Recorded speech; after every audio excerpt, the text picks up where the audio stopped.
রহস্যজনকভাবে নিরুদ্দেশ একই গ্রামের ৩ উপজাতি গৃহবধূ। ৩ গৃহবধূই স্বামী সন্তান রেখে একসঙ্গে লাপাত্তা হওয়ার ঘটনাকে ঘিরে তীব্র চাঞ্চল্য ছড়িয়ে পড়েছে এলাকায়। ৩ গৃহবধূর পরিবার থেকে পৃথক পৃথক এজাহার দায়ের করা হয়েছে। গৃহবধূরা কোনো নারী পাচার চক্রের খপ্পরে পড়েছে কিনা তা নিয়ে ঘোর সংশয়ের সৃষ্টি হয়েছে। পুলিশ ৩টি এজাহারের তদন্ত শুরু করলেও উদ্ধারে কোনো খবর পাওয়া যায়নি। নিখোঁজ বধূরা নারী পাচার চক্রের খপ্পরে পড়ার সন্দেহ প্রকট হয়ে উঠেছে। ঘটনার বিবরণে জানা গেছে, ঊনকোটি ত্রিপুরার কুমারঘাট থেকে একই গ্রামের ৩ উপজাতি গৃহবধূর রহস্যজনক নিরুদ্দেশ হবার ঘটনাটি গত শুক্রবার সকালে প্রকাশ্যে আসে। তথ্যমতে কুমারঘাট থানাধীন দেওভ্যালি এডিসি ভিলেজের কাছারিছড়া ১ নম্বর ওয়ার্ডের বাসিন্দা প্রথমজন অমিত চাকমার স্ত্রী অঞ্জনা চাকমা বাড়িতে ২ ছেলে এবং ১ মেয়ে রয়েছে।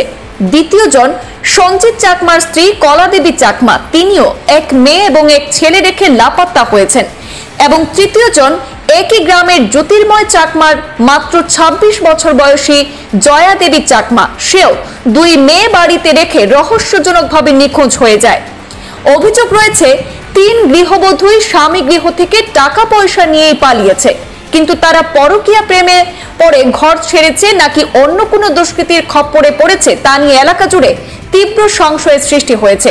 তবে একাংশের মতে ত্রিপুরায় নারী পাচার চক্র সক্রিয় রয়েছে। এর আগেও নাকি ত্রিপুরার নানা প্রান্তের নিখোঁজ গৃহবধূ ও যুবতীদের দেশের নানা প্রান্তের কুকর্মের আস্তানা থেকে উদ্ধার করা হয়েছিল।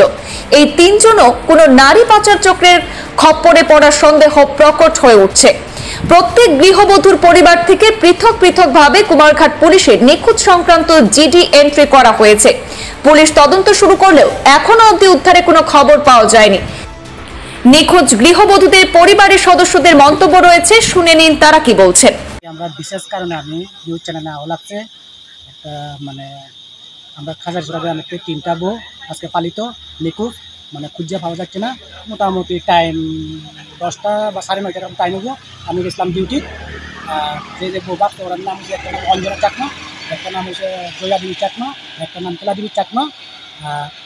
অঞ্জনা চাকমা বর্তমানে আমি কন্ট্রাক্টারি করি, রেলওয়ে কন্ট্রাক্টারি সাব কন্ট্রাক্ট। সে আমার সুগেজ থেকে ২,৯০,০০০ টাকা তালা ভেঙে লইয়া গেছে সব টাকা। এখন বর্তমানে ওরা খুঁজে পাওয়া যাচ্ছে না, ওরা ৩ জন। তো এরা আমার সন্দেহগত তারা বাইরে পালিত হয়ে গেছে, কারণ ত্রিপুরা আশপাশে থাকবে না, ওরা কাছে অনেক টাকা নিয়ে গেছে না। ওর স্ত্রী ২৫,০০০ টাকা লিয়ে গেছে। একটা কুমড়ার মধ্যে ২৫ টাকা জমাইছিল, প্রায় ২০-২৫,০০০ টাকা মতো। কুমড়াটা ভাঙিয়া টাকাও লিয়ে গেছে ওর স্ত্রী জয়া দেবীর জামাইয়ের টাকা দিয়ে। আর আমার ২,৯০,০০০ টাকা। কেলা দেবীর কাছে কিন্তু ১ টাকা নেই। আপনার স্ত্রীর নাম কি? অঞ্জনা চাকমা আমার স্ত্রীর নাম। আপনার স্ত্রী আপনার ঘর থেকে ২,৯০,০০০ টাকা। ৯০,০০০ টাকা নিয়ে গেছে। একটু বেশি হইতে পারে, কারণ আমি কন্ট্রাক্টারি করি, তো আমি টাকা জমা দিই তার অ্যাকাউন্টে। আচ্ছা, আর আপনার স্ত্রীর নাম? জয়া দেবী চাকমা। আপনার স্ত্রীও পালাইছে? একসঙ্গেই পালাইছে। আর আরেকজনের কথা বলছে যে ওনার নাম কি? কেলা দেবী চাকমা। ৩ জনের বাড়ি কুমারঘাট কাছারিছড়া গ্রামে। কি মনে হইতেছে আপনাদের? এর আগে এরকম হয়েছিল না প্রথম? এর আগে কোনো এরকম হয়েছিল না। আমার মনে হয় তারা এবার কোনো একটা লিঙ্ক পাইছে। আচ্ছা, মোবাইল যুক্ত কোনো একটা লিঙ্ক পাইছে, সেজন্য তারা পালাতো। এই ব্যাপারে আপনারা কুমারঘাট থানাতে কোনো মামলা টামলা করছেন না? এখন কি বার্তা থাকবো আপনাদের তরফ থেকে? বার্তা থাকবো বলতে আমি রিকোয়েস্ট প্রশাসনের চ্যানেল থেকে রিকোয়েস্ট করতেছি, ওরা যেতে পাইলে যাতে আমরা একটু খবর দেয়। তার আর ছেলে মেয়ে আছে। অঞ্জনা চাকমা আছে 2 ছেলে 1 মেয়ে, আর জয়া দেবী চাকমা আছে 2 মেয়ে, আর খেলা দেবী চাকমা আছে 1 মেয়ে 1 ছেলে। ওর মেয়ে কলেজে পড়তেছে বর্তমানে 40 খেলা দেবী চাকমা।